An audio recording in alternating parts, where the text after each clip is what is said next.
Stéphane Plusanski, je suis architecte depuis l'an 2000. J'apprécie particulièrement de partir d'un bâtiment existant avec un usage préexistant, une histoire, et de l'emmener vers un autre usage et d'autres occupants.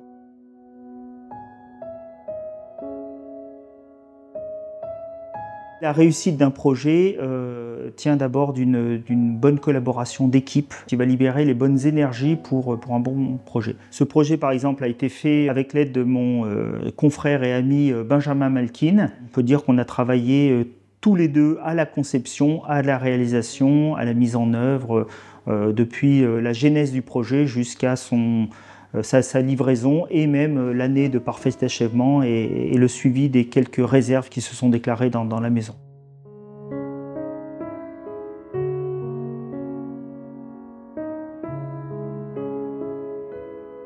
On a une première mise en contact, on convient d'un rendez-vous et on visite la maison dans laquelle nous nous trouvons actuellement, qui était une maison préexistante, dont le style et l'époque sont un peu difficiles à déterminer, à qualifier, puisque c'était une maison qui se voulait bourgeoise, des décorations qui avaient dû être rajoutées au fil du temps. Elle était un peu prétentieuse dans sa façade. Et d'ailleurs, pour l'anecdote, elle a une façade très imposante avec en plus des balustrades en béton qui alourdissaient un peu l'ensemble, mais elle a une très faible épaisseur, comme s'ils avaient fait à l'époque, les constructeurs originaux avaient fait une sorte de façade de théâtre, si bien que le bâtiment était très imposant en façade et assez peu profond en épaisseur.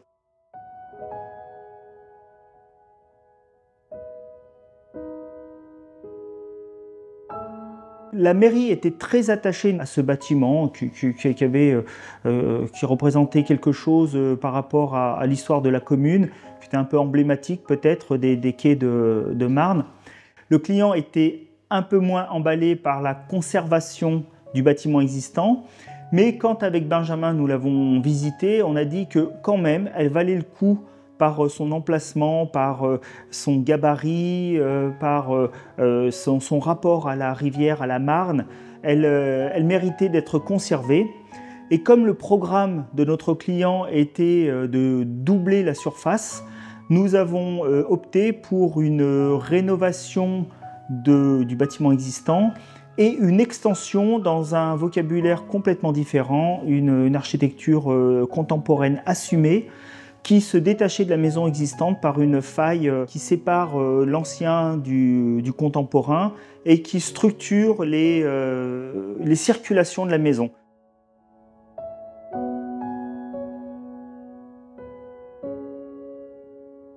On a entre les deux bâtiments une faille qui non seulement gère la jonction entre les deux styles d'architecture, mais également gère les circulations internes de la maison entre la partie nuit, la partie jour, la partie contemporaine et la partie préexistante.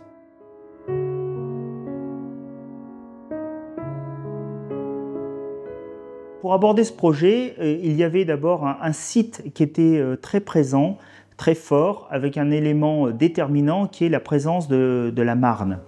La Marne qui est non seulement une rivière agréable à regarder, mais qui est aussi un passage pour des bateaux, des péniches qui travaillent, qui remontent des marchandises. Mais de temps en temps, il y a aussi des loisirs, comme des personnes qui font de l'aviron. Et c'était toute cette animation de la Marne qui nous a paru être un des éléments majeurs à capter dans le projet. Il y avait bien évidemment le programme des clients qui était un peu particulier, car c'est une famille avec de très nombreux enfants.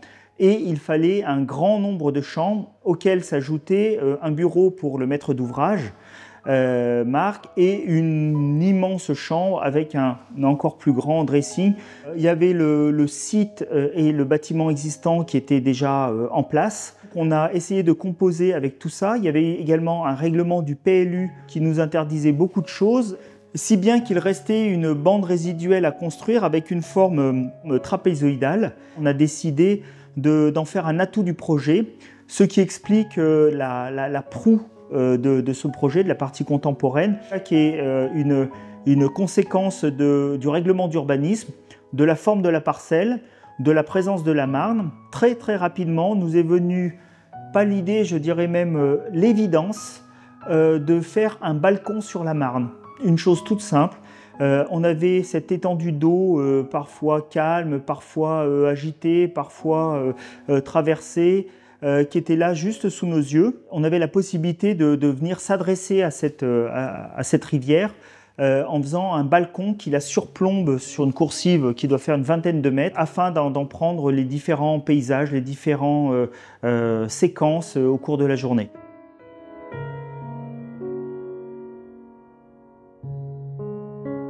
Nous sommes en zone inondable, donc il était important de protéger le bâtiment d'éventuelles crues décennales, cinquantennales et centennales, donc la fameuse crue de 1910. Fort de tout ça, nous avons plutôt choisi de mettre la maison légèrement en hauteur pour protéger les parties vitales. On a protégé aussi toutes les parties électriques, les organes un peu importants de la maison. Et ce qui explique aussi ce porte-à-faux devant, et ce qui explique que l'étage de vie soit plutôt juché un demi-étage plus haut que le niveau du sol.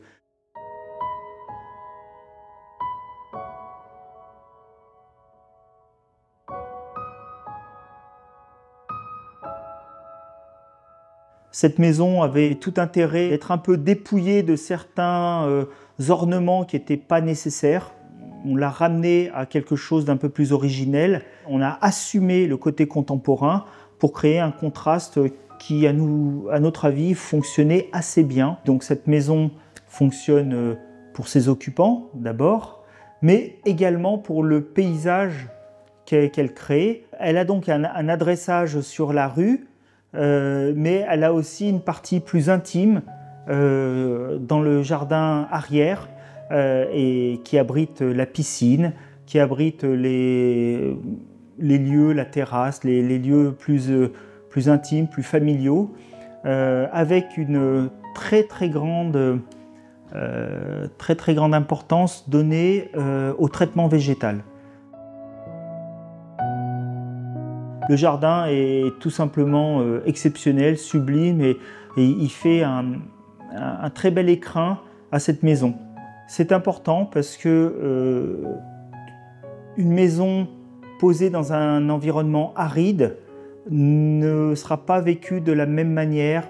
Il n'y aura pas le même agrément, l'agrément de vue, l'agrément de vie, le plaisir à se poser à un endroit ou à un autre pour lire un bouquin, pour une conversation téléphonique, pour d'autres choses. Cette maison, en tous les cas, par ses nombreux lieux et sous-lieux, offre de nombreux endroits où on peut s'y sentir bien à des nombreux moments de la journée. On peut s'isoler ou on peut se rassembler. Il y a des endroits plus resserrés, plus intimes pour s'isoler. Et quelque part, une maison doit pouvoir offrir un peu tout ça, à la fois et en même temps.